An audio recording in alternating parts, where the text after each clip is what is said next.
हम प्रेम से प्रभु को पुकारे तो क्यों नहीं आएगा?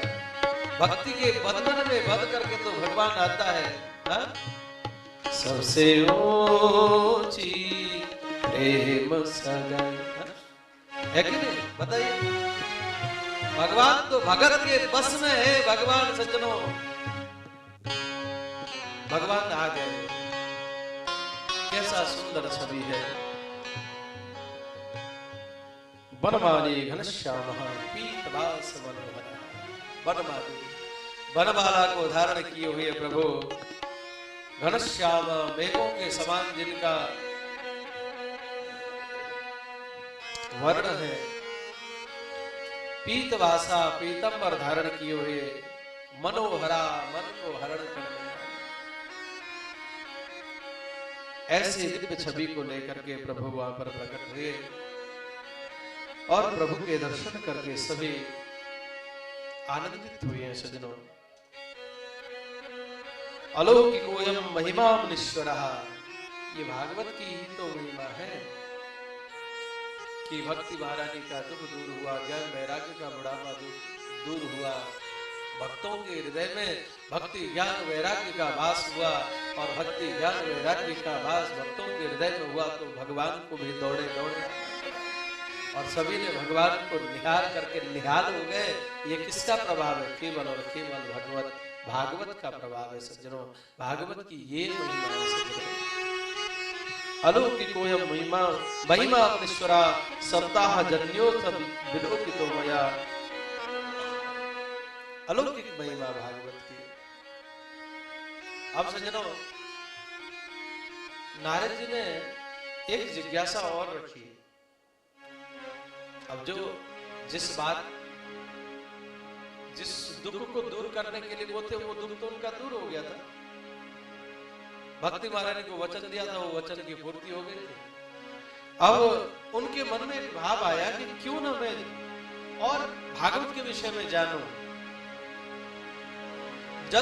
जन कल्याण की भावना से उत्पन्न होकर के यहाँ पर नारद जी ने एक जिज्ञासा रखी। मानो नारद जी जानते थे, नारद जी कोई साधारण नहीं है। सज्जनों, नारद जी तो भगवान के मन कहे जाते हैं। ये तो जगत कल्याण के लिए समुद्र ने एक लीला करी है कि ये किस प्रकार से सप्ताह क्रम कब कैसे बाहर आता। यदि ये लीला नहीं होती तो आज हम आनंदित कैसे होते सज्जनों? ये तो हम सबके कल्याण के लिए ये सब हुआ है। तो यहाँ पर एक जिज्ञासा रखिए, हे प्रभु, भगवान के भागवत के शरण में आने से कैसे कैसे पापियों का भी उद्धार होता है। के विशुद्धन्ति वदन्ति मह्यम् सप्ताहयज्ञेन कथामयेन कृपालुभिर्लोकहितं विचार्य प्रकाशितः कैसे कैसे जीव भी भगवान के शरण में आने से शुद्ध होते हैं, मुक्त होते हैं, जरा कृपा करके बतलाइए। तब यहाँ पर चार कुमार कहते हैं, हे नारद जी, ऐसा कोई पापी नहीं, ऐसा कोई पाप नहीं जो भगवान के चरणों में जाने पर उस पाप की निवृत्ति ना होती हो। कैसा भी जीव क्यों ना हो, पर वो आकर के भगवान से कहे, हे प्रभु,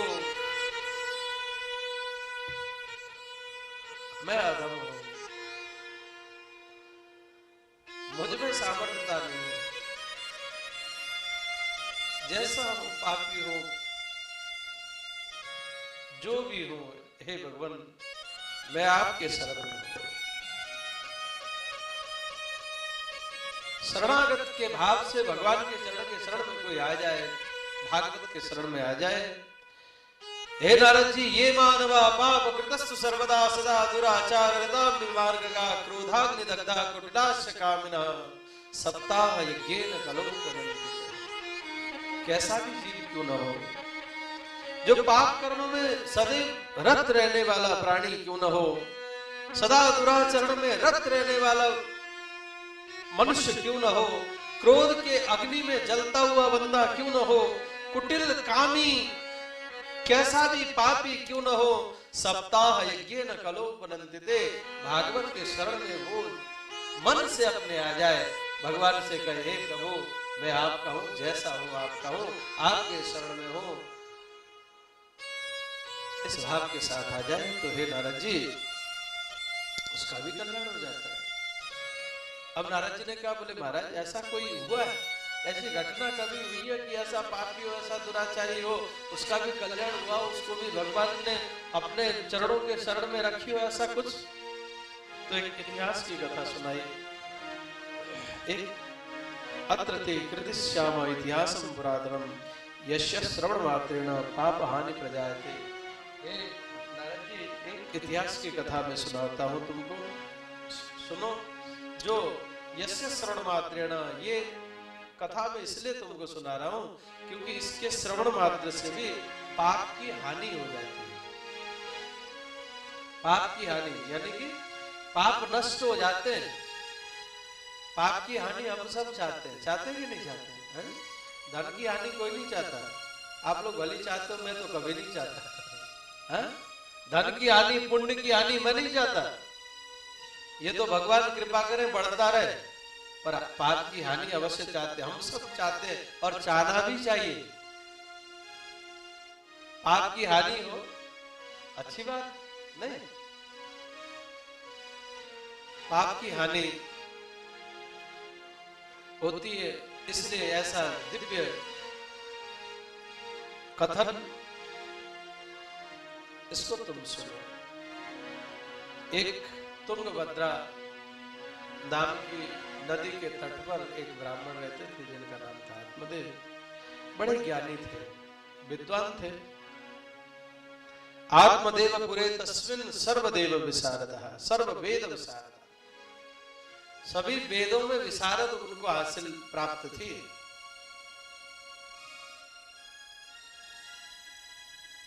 बड़े ज्ञानी थे, सदग्रस्त थे। उनकी पत्नी लोक वार्ता रता क्रूरा प्रासो बहुजुल्पिका सुराजा गृहकृत्येषु कृपणा कला प्रिया।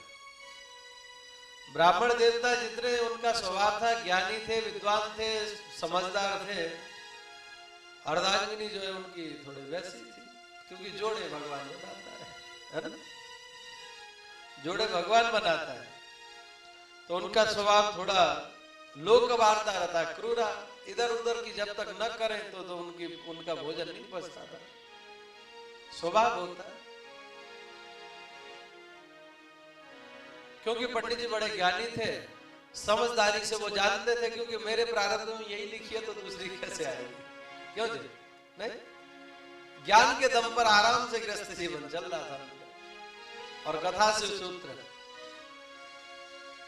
वैसे तो यहाँ पर सब अच्छे हैं, है ना, और कोई यदा कदा ध्वनि यंत्र के माध्यम से कहीं बाहर आवाज जा रही हो, है ना, कोई किसी में अगर हम में कोई दुर्गुण ऐसा हो तो थोड़ा सिद्धांत लेके चले।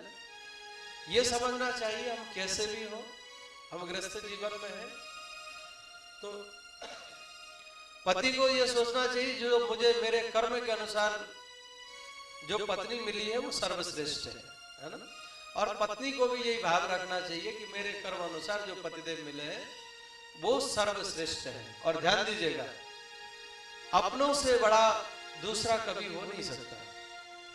जो मेरे प्रारब्ध से जो मुझे प्राप्त हुआ है वो सर्वश्रेष्ठ है।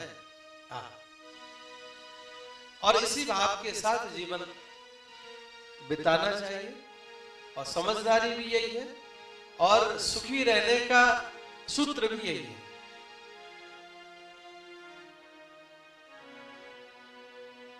विद्वान थे, ज्ञानी थे आत्मदेव, तो प्रसन्न थे, कोई खटपट नहीं थी। ठीक है, उसका स्वभाव है, क्या करना है। परंतु सज्जनों, एक समस्या, उनके घर में कोई संतान नहीं थी। अब एक समय ऐसा आया कि लोग ताने देने लगे। अब ब्राह्मण को दुख हुआ, स्वाभाविक है। ब्राह्मण इतने दुखी हो गए कि लोग बाग इतना कहने लग गए, देखो तो सही, ये निपुत्य का मुंह देख लिया, इसका दिन खराब चला जाएगा। अब तो आत्मदेव जो ब्राह्मण थे उनको इस बात से दुखी हुए वो कि देखो मेरा तो जो है सो है ही, कि जरा मैं दूसरे के लिए अपशकुन बन रहा हूं, ये तो उनके ऊपर आ गया। उन्होंने विचार किया कि लोगों की प्रसन्नता के लिए, लोगों की भलाई के लिए, लोगों के कार्य शुभ बने, इसके लिए मैं इस जीवन लीला को समाप्त कर दूं। आत्महत्या करने चले गए जंगल में। जंगल में गए, जल पिया, एक यति ने देख लिया सब। यति संत आए वहां पर, और यति ने आकर के जैसे देखा दूर ब्राह्मण बैठा है, बड़ा तेज है इसके चेहरे। विचार करते हैं संत जन कि देखो शायद ब्राह्मण देवता को आज पश्चाताप हो रहा है। आज पश्चाताप हो रहा है कि देखो जीवन वैसे निकल गया। भगवान ने भजन करने के लिए मनुष्य जीवन दिया था, और पौराणिक कर्म करते हुए धन संग्रह में सारा जीवन निकल गया। अब जो है इस बात का पश्चाताप होगा। संत देखो जी, जिसके अंदर जो होता है ना वही बांटता है, वही देता है ना। जो होता है वही विचार आते हैं। अगर किसी के अंदर बुराई भरी हो तो उसी हिसाब से बातें निकलेंगी। अक्सर कई बार मैं क्या करता हूँ कि अगर हमको बुरा भला कोई कहता भी है ना, तो उसको ये सोच करके उसको क्षमा कर दो, नजरअंदाज कर दो उसको कि भैया उसके पास उतनी बुद्धि है। नहीं भाई, वो उतना ही कहेगा जितना उसके पास बुद्धि है, ज्यादा तो कहेगा नहीं। तो मस्त रहना चाहिए। कोई कुछ कह जाए, कोई नहीं, ठीक है ठीक है भाई, उसके बाद जो है वो उसने दे दिया भाई, जिसके बाद जो है वही तो देगा। इसलिए अपने को न तो अपने को दुखी करना, न किसी को दुखी करना, अपने से मस्त रहना है।